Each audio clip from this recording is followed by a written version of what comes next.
Hello, everyone, and welcome to another episode of Central Intelligence presented by Off the Glass. Don't forget to follow along on Twitter at OTG Basketball. I'm Matthew Handel. I'm joined today again by my man, Kory Waldron. What's up, Kory? Matt, how you doing? After I get out of class on Fridays, this is my way to start off the weekend with a good old Central Intelligence podcast. Of course, man. And it's the first episode after the All-Star break. A lot of people were disappointed. That was in the past. So I'm just glad there was a tweet last night that said I'm glad that regular basketball is back, and I think that's how a lot of NBA fans are feeling right now. We're back to talking about regular basketball in the Central. We had a couple games last night. The Cavs and the Pistons had a game. What happened last night, man? Yeah, Matt, basketball was back in full effect again last night. As you said, the Pistons and Cavs were both in action. The Pistons took on the Hornets. The Cavs took on the beloved dysfunctional New York Knicks. I actually didn't tune in to the Knicks Cavs game. I think I'm done watching the Knicks for the season. But LeBron and company came out and did what they do best, which is win. LeBron had a triple-double. He actually was 7 for 11 from the field. LeBron, with only 18 points, still had a dramatic impact last night against their win over the Knicks. And then probably the best game I could have picked to watch last night was the Pistons-Hornets. Pistons won in OT. And Matt, I don't know if you tuned in at all, but let me tell you, man, the last 5 minutes of the fourth quarter in overtime was just Caldwell Pope and Kemba Walker trading buckets. And it was extremely fun to see Cardiac Kemba crossing people up and Caldwell Pope going unconscious from three. No, I saw. I didn't get to tune in. I mean, it's good. It worked out because you tuned into that one. I actually tuned into the Cavs next the entire game, so we each had our side. But I was seeing a lot of noise on Twitter, and obviously you would know more. But yes, I was seeing a lot of noise on Twitter about that game, so that was good. And seems like it was a crazy comeback. But the thing about the Cavs Knicks game, like the Cavs dominated from start to finish, like you kind of touched that, but Tristan Thompson and Kyle Korver were like the two biggest players for me. Tristan Thompson was just beasting on both ends. Like he had that monster putback, and then he was just blocking. He had a block at one point where he blocked it, and the ball ended up with the Knicks still, and he was just pumping the crowd up, and the play was still going on. So it was amazing. But Korver was knocking down threes, like that's no surprise. But he was actually playing on defense last night. Yeah, I saw some of the highlights, and it just seems like every night Corver's taking 10 plus 3 attempts a game at this Yeah. point in time. I mean, he shot. LeBron, I think he finished the game 6 for 10 from three. So yeah, he did. if he's gonna shoot LeBron's just been sixty finding him. percent, yeah, if he's gonna shoot 60% from three, I think they'll be okay. And you mentioned the block. Even LeBron last night has had a couple. He had a block on Derrick Rose. He had a block on Courtney Lee. That block on Courtney Lee was ridiculous. Oh my! Well, honestly, Courtney Lee, what are you thinking? No, yeah, you gotta pull that one See back. LeBron eyeing you down. You got to know. Yeah. You got to go up with something special. If No, you're gonna, you gotta back it down, take it out to the three, and then either shoot it or pass it. You're not taking that one. and I I respect the mean, effort. I mean, he was full sprint, but still, I mean, you got to have some sense of who you're playing. I mean, Iguodala finished. He learned it the hard way, so like everyone should notice. You know what I mean? Well, especially because Courtney Lee saw LeBron. At least Iggy didn't see LeBron. Yeah, yeah. Iggy had no chance. Well, Friday yesterday wasn't just the first games back in the NBA. It was also the end of the NBA trade deadline. I know there was a lot of rumors and stuff heading into the deadline. We all thought some players from the Central could be on the move, and Jimmy Butler and Paul George. Matt, who was moved in the Central, and what happened yesterday? Well, there's been a lot of talk. Yesterday was the last day at 2 o'clock. I think it was Central Time or Eastern Time. I don't remember, but yesterday was the last day for the trade deadline, and a lot of the big names, like you touched on, Paul George and Jimmy Butler in the Central specifically, they didn't get moved. And I think a good point that someone made was the casual fans probably a little disappointed that there wasn't a lot of blockbuster trades. But for someone that watches a lot of NBA and a lot of the guys on Twitter that I follow, they were saying a lot of the teams were being smart. I think that the Bulls were a smart team. I'd like to get your take on this, but for me, the Pacers, I don't know, because after the trade deadline, you see quotes from Paul George. That he something about wanting to go to the Lakers, and then also he kind of said he was frustrated with how the Pacers handled it. So, I'd be interested to get your take on the Pacers because I know that people were saying that it was kind of disappointing the trade deadline, but I think you have to look more into that. What do you think? For like the Paul George thing, he didn't end up getting moved, and the Celtics were kind of the front runners with the Lakers kind of like in the mix, mostly for free agency. But do you think that the Pacers were smart, and what do you think about Paul George? With the whole deal, the trade deadline deal. Well, first, it was an awful deadline if you're the Pacers, and an awful deadline for the Bulls as well. Because again, we don't know which direction these teams are going. Really, the Bulls didn't make a move to better their roster. They traded away a veteran in Taj and Doug McDermott, And got nothing in return. Oh my right? They God. got a point guard who can't shoot, along with the point guards they have who already can't shoot. I guess Joffrey Lauren or whatever. He's okay from power forward. Doesn't play much defense though. And then for the Pacers, yeah, I'm surprised they were shopping their first round pick. They were in rumors for Okafor. They were in rumors for Lopez, for Wilson Chandler, Alan Crabb. There was a wide variety of guys the Pacers were looking at. At the end of the day, they didn't get a deal done. And probably the biggest storyline, like you said, was Paul George. Were they going to trade him? Was he ever really on the table? I guess could be a valid question. I saw some reports that said that even though Larry Bird was taking offers for Paul George, there was no chance in hell Larry Bird was going to deal Paul George this year at the deadline.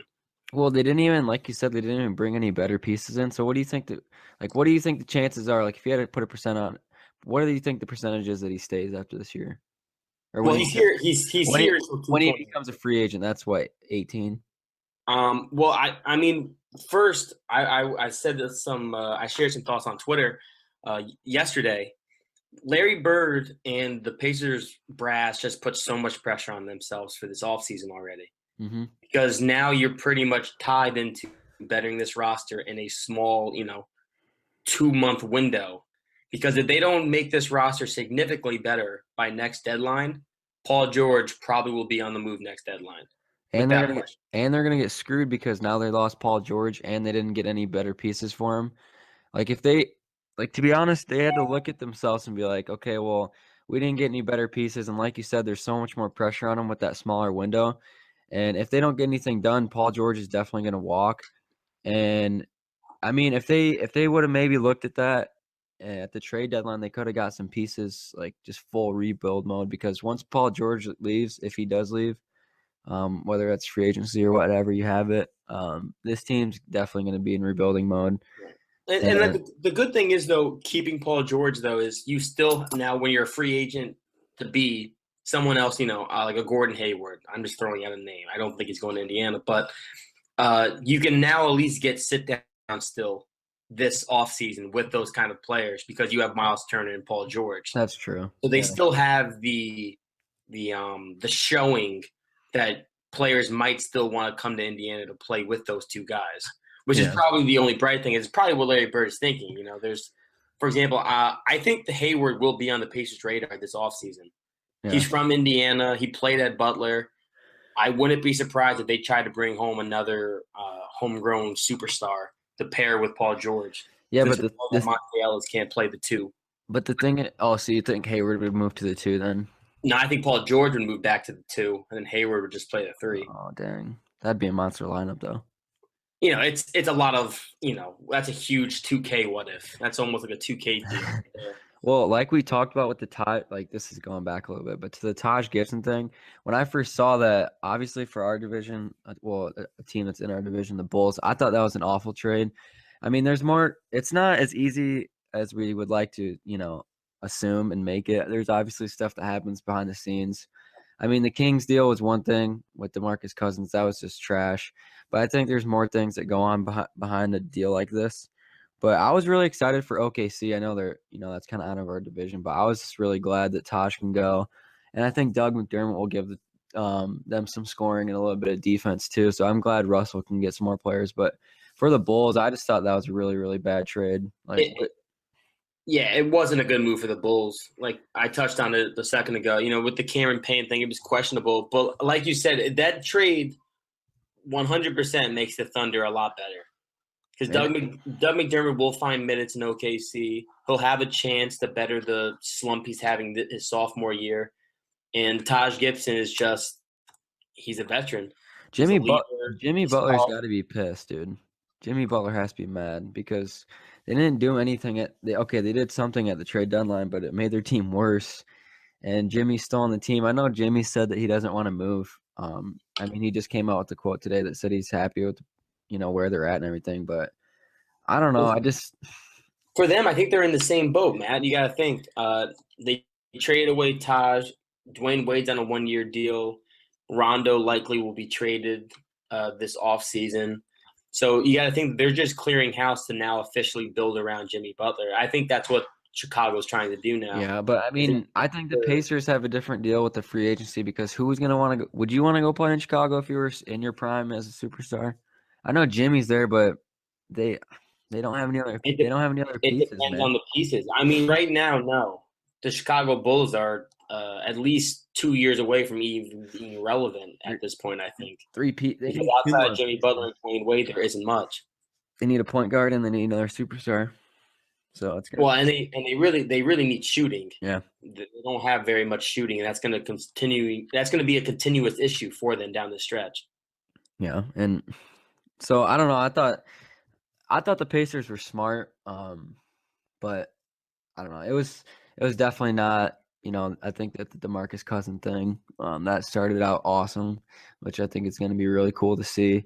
But other than that, it was kind of a quiet deadline. I think that free agency is going to be more of a big deal. And I mean, it's still going to be an exciting second half of the season. I think it would have been cooler if like Jimmy Butler or Paul George would have went to the Celtics. But you'll take what you can get as a fan, I guess. I think it will be interesting to see how Jimmy Butler and Paul George play the second half after being in all these rumors. We'll see if they're still dedicated, or maybe if I don't know, maybe a little fire underneath them to play better. You don't know how trade deadline rumors will affect the player. Yeah, no So doubt. I'm interested to see how Paul George and Jimmy Butler handle the second half. All right, so Kory, we talked about, the trade deadline, and now we see it's over. We can, all the rumors are going to stop. So now we can talk about, the second half of the season, about 25 games left. We're getting back in the swing of things. We have pretty much the same teams. The Bulls took a little bit less, like we talked about. But what can we expect, top to bottom? We got some playoff contenders, some outsiders, and some teams that probably won't make it. What can we expect from the 5 teams in the Central? Well, I think we're on a crash course still to this point to having 4 teams from the Central in the playoffs. I do think Chicago will hold on to an 8 seed. I think Detroit actually might rise a couple spots. I don't think the Pacers are going to move, and of course the Cavs will be on the top. I think Milwaukee would be on the outside looking in. But the last couple seeds, Milwaukee, Detroit, Chicago, they're all riding 3 or 2 game winning streaks. So those bottom teams in the Central are starting to get some traction right now. They're starting to get a little hot. So we might be able to see them make a little run for these last couple playoff spots. No doubt. And, I'd have to agree with you for the most part, but I'm going to have to disagree with you on the Bulls. I think that we're going to get 3 teams this year from the Central in the playoffs. I think you're right on the Pistons. I think they're going to go up a little more. I think the Pacers will stay right where they're at. And then the Cavs, honestly, a lot of people have been talking about the Celtics and the Raptors gaining some ground on the Cavs, but I think the Cavs have that number 1 spot, and I think they'll hold on to it. So I'd put the Cavs, Pacers, and then the Pistons in. I think the Bulls won't make it. I know that it's not like they traded away one of their big pieces, but they did get rid of the 2 guys we talked about. And I think that Taj Gibson does a lot for this team, mostly, in the hustle department and a lot of the stuff that doesn't show up in the numbers. Sometimes he has a lot of nice games in the box score, but I don't think the Bulls are going to make it to the playoffs.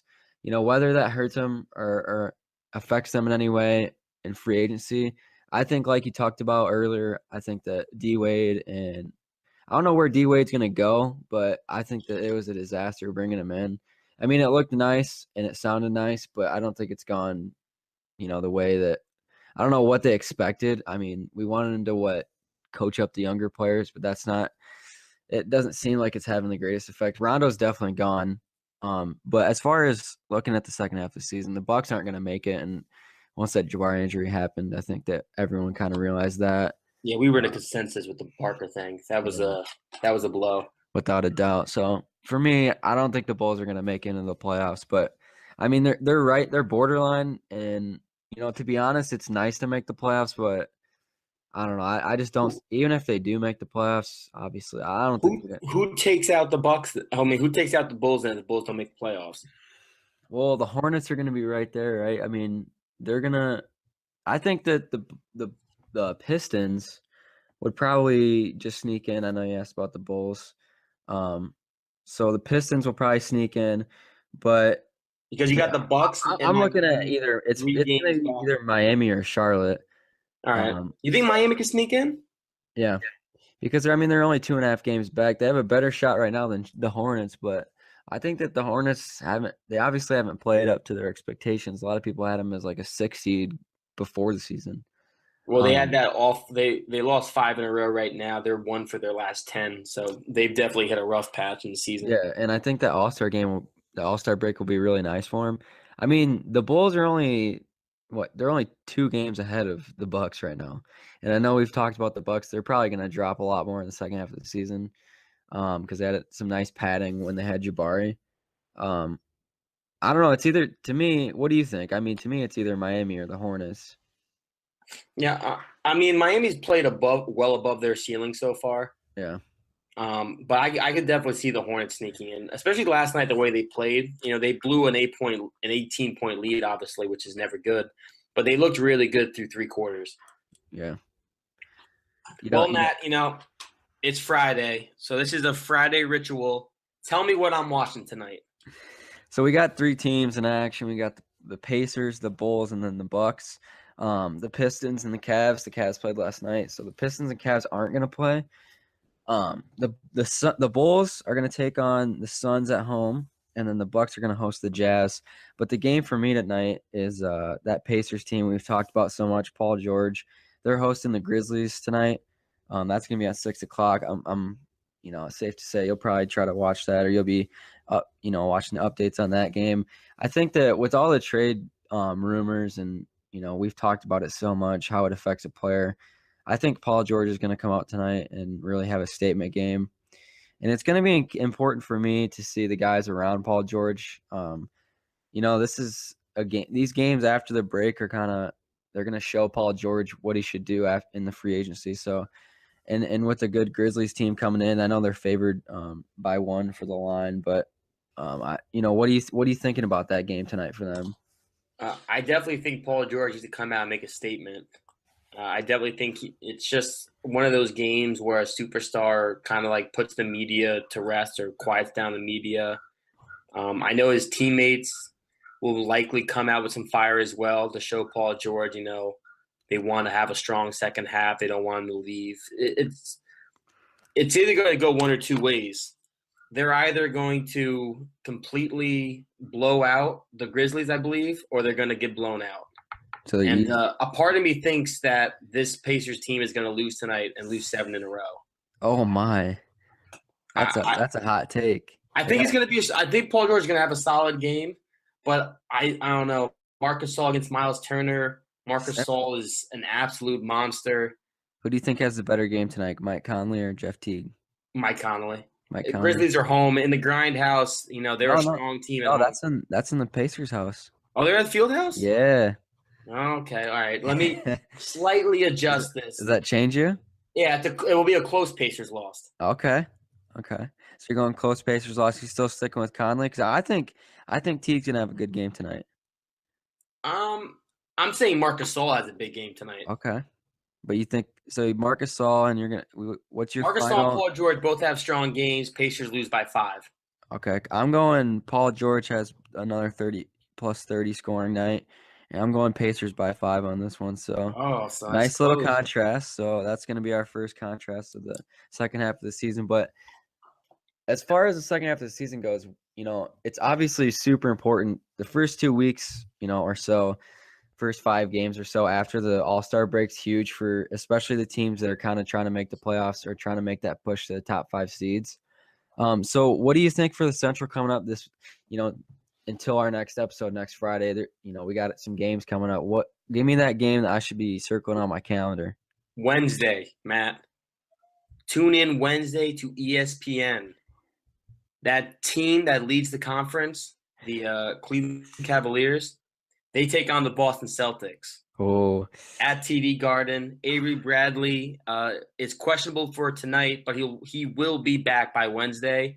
You're going to have a fully healthy Boston Celtics team taking on a semi-healthy Cleveland Cavalier team. Kory, the thing is, with the Celtics, this is a really nice game. It would have been nice anyway before, but there's been a lot of talk, especially with the Celtics, and they brought in some nice pieces before the season, but they've been playing really well, and obviously they didn't have a big trade deadline, but a lot of people have been talking about them and are they going to catch the Cavs? So I really like this game, and it's in Boston too, and Boston's always really rocking. So what's your prediction for that one? What do you think? I against better judgment, because I never like going against LeBron James. I actually think the Celtics are going to win. They're home. It's everyone is not upset, but the Celtics have gotten a lot of criticism for not making a move at the deadline for a Jimmy Butler or a Paul George. So I think this is the type of game where you see Isaiah Thomas, Avery Bradley is back. I just think it's one of those games where, the Cavs are missing J.R. Smith, they're missing Kevin Love. It's one of those games where the Celtics can take advantage of a banged up Cavs team and make the NBA for a hot minute think the Celtics can overtake the Cavs. All right, so I'm gonna have my second part of the segment or the show where I don't agree with you. I'm going Cavs on this one. Obviously, it's the less interesting pick, so I gave you credit for that. But I'm gonna go another triple double from LeBron. I just think that whenever we talked about this a long time ago when the Wizards started getting hot. And when teams start getting talked about out east, LeBron, in a very silent way on the court, he goes out and he shuts the rumors down. So I think this is going to be at least they're going to beat him by at least 10. The Cavs are going to win by 10. LeBron triple double. So, but I think you made a good point about the Celtics. Like they didn't make any moves, and so the players on that roster, they're probably like, well, we really like what we have. Like, we've been playing really well. We're the second seed. So I think that you're right. In the second part of the season for the Celtics, it's going to be mostly about proving that, hey, we have a really good roster, and there's a reason we didn't make any moves because we don't need to. You know what I mean? So, well, let me say this. Well, they do need to make a move, Matt. Don't get carried away. They need to make a move. I'm saying from a player standpoint. A player standpoint, right. Yeah, well, also, this is another player standpoint thing. They're the second seed, and they've missed Avery Bradley for the last couple months. Yeah, that's true. So they did get a player back at the deadline. Yeah. They got back their starting shooting guard, Avery Bradley. That's a really good point. No, because, yeah, that's true. And I think a lot of the Celtics fans that really know this team, they're probably thinking that same thing. And especially, we've heard a lot about the Celtics, Isaiah Thomas in the fourth quarter scoring. And, there's been a lot of people saying, well, where's their defense? Well, there's a dude. He's hurt right now. His name's Avery Bradley. He's coming back, so he'll help the defense too. So, I mean, it's only going to make them better, but I think that they're still going to get that number 2 seed, and I think they're going to get beat by the Cavs. But that's definitely going to be a game and I like how it's on ESPN too, so that's going to be a really nice game that everyone can tune into. But as far as Central Intelligence goes, guys, thanks again for joining in. That's going to do it for this episode. You can catch us the same time, same place next Friday. Be watching on that Central Division. Kory, once again, my man, it's always fun to do this. So thanks again, man, for a great show. Matt, thanks for having me. To everybody listening, we appreciate you, and we'll be here next week. Peace out, guys.